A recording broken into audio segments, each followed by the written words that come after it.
Hello students, welcome again to organise knowledge channel. और आज की इस वीडियो में बच्चों हम डिस्कस करने वाले हैं कार्यपत्रक 12 कक्षा 8 के बच्चों के लिए ये वर्कशीट है और विषय रहेगा हिंदी, जो कि आपके लिए 5 नवंबर 2020 के लिए शेड्यूल की गई है।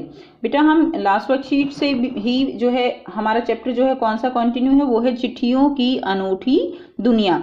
तो चिट्ठियों की अनूठी दुनिया के बारे में हम पढ़ रहे हैं, उसी से रिलेटेड हम आगे कंटिन्यू करने वाले हैं। आप सब बच्चे जानते हैं कि चिट्ठियां जो है संचार के साधन बढ़ने के कारण चिट्ठियों का महत्व वो कुछ कम हो गया है, लेकिन फिर भी इनका अपना ही एक जादू है। तो आइए स्टार्ट करते हैं। आज देश में ऐसे लोगों की कमी नहीं है जो अपने पुरखों की चिट्ठियों को सहेजकर और संजोकर विरासत के रूप में रखे हुए हों, या फिर बड़े बड़े लेखक, पत्रकार, उद्यमी, कवि, प्रशासक, सन्यासी या किसान, इनकी पत्र रचनाएं अपने आप में ही अनुसंधान का विषय हैं। तो आइए समझते हैं इसको।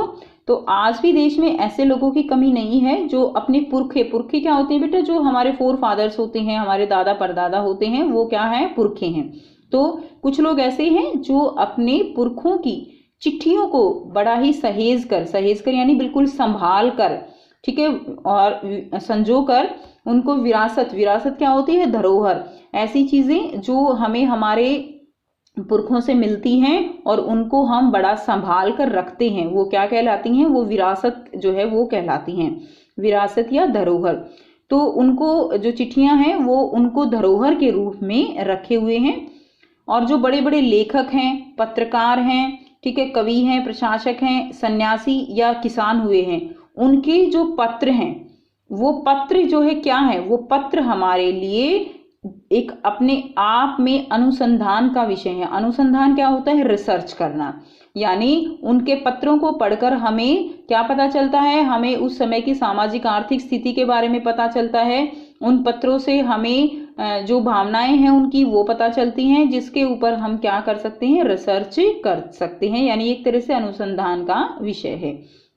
अगर आज जैसे संचार साधन होते तो पंडित नेहरू अपनी पुत्री इंदिरा गांधी को फोन करते, पर तब पिता के पत्र पुत्री के नाम नहीं लिखी जाती। ठीक है, तो इसमें देखिए क्या कहा गया है कि अगर आज की तरह जैसे आज टेलीफोन है, जो है मेल कर सकते हैं, अगर ये संचार के साधन उस समय होते जब पंडित नेहरू जो है थे, तो वो क्या करते, वो अपनी पुत्री इंदिरा गांधी को क्या करते, फोन पे बात कर लेते, लेकिन वो उसको पत्र नहीं लिखते। अब वो अगर पत्र नहीं लिखते तो पिता के पत्र पुत्री के नाम, ये बेटा एक बुक है, पिता के पत्र पुत्री के नाम।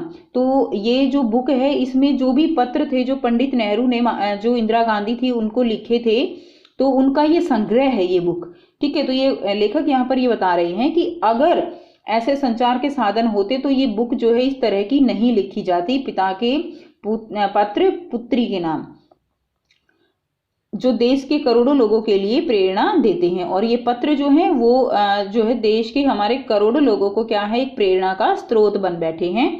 पत्रों को तो आप सहेज कर रख लेते हैं, पर एसएमएस संदेशों को आप जल्दी ही भूल जाते हैं। ये आप अपनी प्रैक्टिकल लाइफ से भी देखिए बेटा कि पत्र तो हम जो है सहेज कर रख सकते हैं, स्टोर कर रख सकते हैं, ठीक है, लेकिन हमारे पास एक दिन में कितने एसएमएस आते हैं, क्या हम इतना एसएमएस जो है देख पाते हैं या हम उनको सहेज कर रख पाते हैं? बिल्कुल नहीं। कितने संदेशों को आप सहेज कर रख सकते हो? तमाम महान हस्तियों की तो सबसे बड़ी यादगार या धरोहर उनके द्वारा लिखे गए पत्र ही हैं।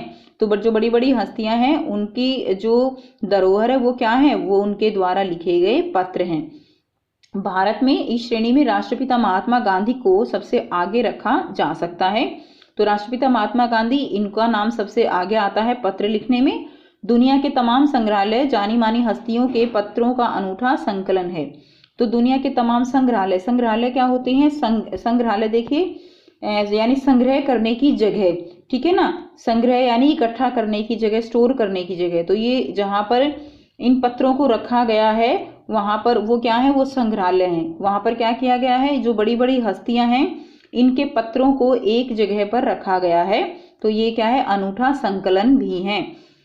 तमाम पत्र देश, काल और समाज को जानने समझने का असली पैमाना है। तो बेटे जो पत्र हैं उनसे हम किसी भी देश के, समाज के, समय के बारे में जान सकते हैं। ये उसका असली पैमाना क्या होता है, मापदंड। ठीक है, जिसको हम मापने का मतलब क्या है कि जान पाना। तो यहाँ पर जिस समय का जो भी पत्र होता है, हम उस समय के, उस देश के, उस समाज को जानने और समझने का प्रयास करते हैं उन पत्रों के माध्यम से कि उस समय सामाजिक स्थिति जो है वो क्या थी। भारत में आज़ादी के पहले महासंग्राम के दिनों में जो कुछ अंग्रेज अफसरों ने अपने परिवारजनों को पत्र में लिखे थे, वो आगे चलकर जो है बहुत महत्व की पुस्तक तक बन गई। यानी भारत की आज़ादी जब जो है उससे पहले के जो महासंग्राम हुए थे, उस समय अंग्रेज अफसरों ने, जो अंग्रेजों ने अपने परिवारों को पत्र लिखे थे, उनको भी जो है उनका संकलन भी जो है वो क्या बन गए हैं, वो बहुत ही महत्व की पुस्तक जो है वो बन गए हैं, जिससे हमें उस समय के बारे में पता चलता है। इन पत्रों ने साबित किया कि यह संग्राम कितनी जमीनी मजबूती लिए हुए था। तो इन पत्रों को पढ़कर जो है पता चलता है कि उस समय के जो संग्राम थे वो आज़ादी के लिए कितने महत्वपूर्ण थे। महात्मा गांधी के पास दुनिया भर से तमाम पत्र केवल महात्मा गांधी इंडिया लिखे आते थे। तो महात्मा गांधी के पास जो दुनिया भर से तमाम पत्र आते थे वो किस नाम से आते थे? महात्मा गांधी इंडिया लिखे आते थे, और वे जहां भी रहते थे वहां तक वो पहुंच जाते थे। आज़ादी के आंदोलन की कई अन्य दिग्गज हस्तियों के साथ भी ऐसा ही था। गांधी जी के पास देश दुनिया से सबसे बड़ी संख्या में पत्र पहुंचते थे, और वो पत्रों का जवाब देने के मामले में उनका कोई जोड़ नहीं था। यानी उनके पास बेटा देश के हर कोने कोने से पत्र पहुंचते थे, क्योंकि वो बहुत ही ज्यादा लोकप्रिय हो चुके थे और वो एक जगह पर नहीं रहते थे, इधर से उधर घूमते रहते थे। इसलिए जो है अगर उनके नाम पर पत्र केवल महात्मा गांधी इंडिया लिखकर आता तो किसी भी कोने में होते तो वो पत्र उनको पहुंच जाया करता था। कहा जाता है कि जैसे ही उन्हें पत्र मिलता था उसी समय वे उसका जवाब भी लिख देते थे। यानी वो जो है पत्रों को लेकर इतना संजीदा थे कि जब भी उनको पत्र मिलता तो वो उसको जवाब लिखने के लिए तैयार हो जाते थे। इसलिए पत्रों का जवाब देने के मामले में कहा गया है कि उनका कोई जोड़ नहीं था, यानी उनका कोई मुकाबला नहीं कर सकता। अब देखिए, अपने हाथों से ज्यादातर पत्रों का जवाब देते थे। जब लिखते लिखते उनका दाहिना हाथ दर्द करने लगता तो वो बाएं हाथ से लिखने में जुट जाते थे। अब आप सोच सकते हो, अगर आपका दाहिना हाथ दर्द करने लग गया तो आप बाएं से लिखना स्टार्ट कर दिया, तो ये जो है क्या है, ये एक तरह से पत्रों की तरफ, जवाब देने की तरफ आपकी लगन को जो है वो दर्शाता है। तो यही महात्मा गांधी जी के बारे में बताया गया है। महात्मा गांधी ही नहीं, आंदोलन के तमाम नायकों के पत्र गांव गांव में मिल जाती थी। तो महात्मा गांधी के अलावा जो भी बड़े बड़े नायक थे, लाल बहादुर शास्त्री थे, शहीद भगत सिंह थे, तो इन सबके नाम पे जो पत्र आते थे वो भी उनको गांव गांव में मिल जाते थे। पत्र भेजने वाले लोग उन पत्रों को किसी प्रशस्ति पत्र से कम नहीं मानते हैं। अब जो पत्र भेजने वाले लोग थे, जो पत्र उनको मिलते थे, तो उनको जो है वो किसी प्रशंसा पत्र, प्रशस्ति पत्र क्या होता है, प्रशंसा पत्र, यानी किसी की प्रशंसा के लिए लिखा गया पत्र, तो उनको वो किसी प्रशंसा पत्र से कम नहीं मानते थे। और इन लोगों को महात्मा गांधी या किसी भी अन्य स्वतंत्रता सेनानी के नाम से लिखे हुए पत्र मिलते थे तो वो उनको बहुत ज्यादा महत्व देते थे। और क्या करते थे, देखिए उनका जादू देखिए कि उन पत्रों को फ्रेम करा कर रख लिया, ठीक है ना। तो यानी वो पत्र कितना महत्व जो है उनके लिए रखते थे, तो उनको जो है फ्रेम कराकर रख लिया, और यह है पत्रों का जादू। तो इसको हम क्या कह सकते हैं, इसको हम पत्रों का जादू कह सकते हैं, जिनमें भावनाएं निहित होती हैं। यही नहीं, पत्रों के आधार पर कई भाषाओं में जाने किताबें जो है, जाने कितनी किताबें लिखी जा चुकी हैं। तो पत्रों के आधार पर ही कई भाषाओं में किताबें लिखी जा चुकी हैं। कई भाषाओं में कैसे कि मान लीजिए हिंदी भाषा में जो है पत्र लिखे गए हैं, तो उनको जो है संकलित करके, इकट्ठा करके एक किताब बना दी गई। अब किसी दूसरे जो लेखक हैं उन्होंने उनको दूसरी लैंग्वेज में, दूसरी भाषा में जो है उसको बदलकर और दूसरी किताब बना दी। तो इस तरह से अनेक किताबें जो हैं वो लिखी जा चुकी हैं। अब बच्चों यहाँ पर कुछ शब्दार्थ दिए गए हैं, अब इनको आपको अपनी कॉपी में लिखना भी है और याद भी करना है। तो पुरखे क्या होते हैं, जो हमारे पूर्वज होते हैं। संजोकर मतलब संभाल कर। विरासत क्या होती है, धरोहर। उद्यमी क्या होते हैं, व्यापारी, ठीक है ना, उद्यम क्या होता है, व्यापार। प्रशासक होते हैं अधिकारी। अनुसंधान होती है खोज। सहेजकर यानी संभाल कर। तमाम यानी सभी। दिग्गज यानी महान, ठीक है ना, दिग्गज लोग यानी महान लोग। हस्तियां यानी नामी लोग जिनका नाम है, जैसे महात्मा गांधी। संकलन का मतलब है इकट्ठा करना।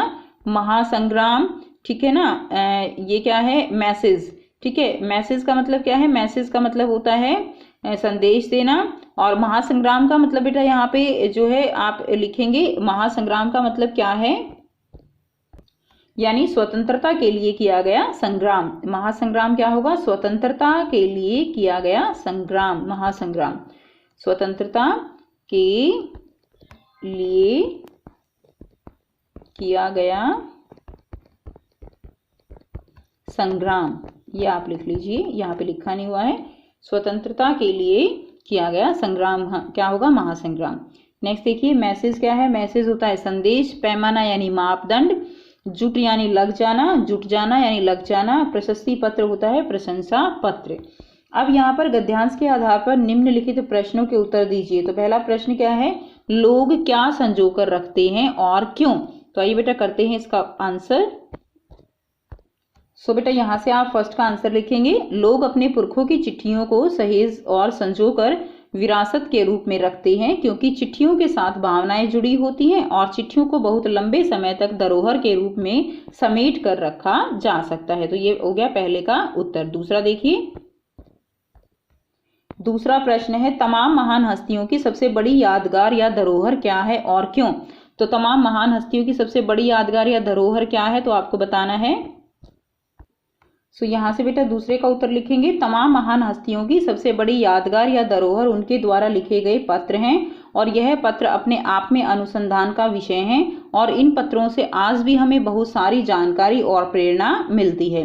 भारत में इस श्रेणी में राष्ट्रपिता महात्मा गांधी को सबसे आगे रखा जा सकता है। तो ये हो गया आपका प्रश्न 2 का उत्तर। नेक्स्ट देखिए, प्रश्न 3 क्या है, दुनिया भर से सभी पत्र महात्मा गांधी के लिए किस पते से आते थे और क्यों। तो आइए बेटा करते हैं। सो यहाँ से आप इसका आंसर लिखेंगे, महात्मा गांधी को दुनिया भर से पत्र महात्मा गांधी इंडिया पता लिखकर आते थे। इसका मुख्य कारण गांधी जी का एक निश्चित स्थान पर न रहना था। गांधी जी देश के कोने कोने में आजादी की भावना और उसके प्रति जागृति फैलाने के लिए भ्रमण करते थे। नेक्स्ट देखिए,